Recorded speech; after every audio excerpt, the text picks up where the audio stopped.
Alright mga brad, ngayon na matetest ride na natin ang isa sa mga pinapangarap nating cruiser bike. Ang ilalabas pa lang ng QJ Motor Philippines. Ito nga yung SRB 600. By the way mga brother, B4 po to na B-twin, no? So 4 po yung cylinder nya, double overhead cam, 6 speed, naka liquid cooled, mataas na power and also torque. Yeah, so nasaan ang kanyang start? Ayun. Dito nasanay ako. Ito pala yung sa menu. Then ito yung start nya, no? So wait, check natin to motor na to.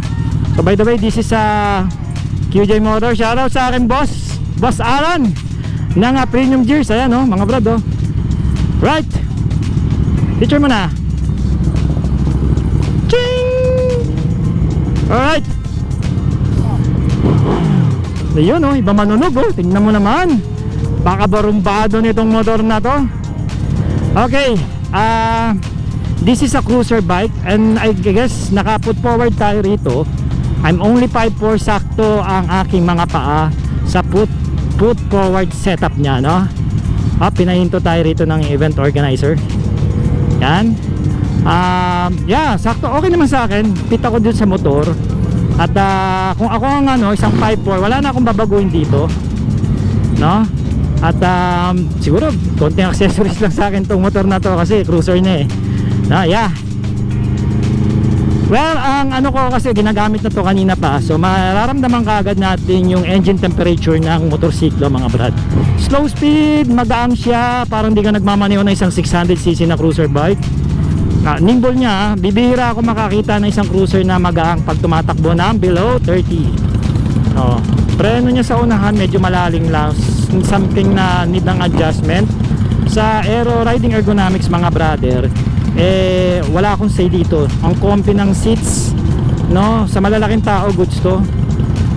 Okay naman sa akin. 5'4" ako, siguro mga 5'4" pa taas dito, goods na goods. Siguro kung pababa kayo, medyo yuyuko na kayo konti dito kasi maiksing reach nyo ako, 20 lang ako pero medyo forward ako konti. Kahit malaking gulong niya, hindi naman ganun kabigat pag tumatakbo na. Kahit nakatigil magaang pa rin ayan o. Malagay ko hindi tayo makakapagsigunda nito mga brad. Primera lang nito, busog na busog ka na. Tsaka bawal tayo magmabilis. Ayan, slow speed. Alright. Lightweighted. Goods. I like this behavior ng ganitong isang cruiser. Parang performance cruiser ngayon dating niya Yun lang, umulan. Tayo na visit. Pero yung sound check nito, tingnan nyo naman, puta, iba, barambado. Bad trip! Naputo lang ating test ride dito sa SRB 600 naman. So, silong muna natin yung motor.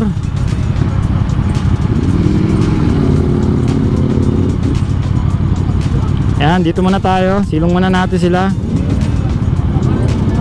Malambot yung cambio mga brad, madaling kapain. So mga brad, naputo lang ating test ride dito sa SRB 600 dahil umulan dito ngayon sa Bridgetown, Pasig. Pero syempre, continuation tayo dahil bitin na bitin tayo dun sa impression ride natin dito sa bagong cruiser bike ng QJ. Ito nga yung SRB 600. So ngayon, hintayin natin. Meron na, nag-go na yung Marshall. So pwede na tayo. Alright. Okay. Okay lang mabasa, basta makapag-vlog, di ba? Yun lang naman yun. So start na natin ulit. Ito yung start niya, nandito. Sarap. Baby, hit me baby one. Tingnan natin kung matutulak natin to. Pwede oh. Sa bigat niyang, I think nasa 200 kg ata ito.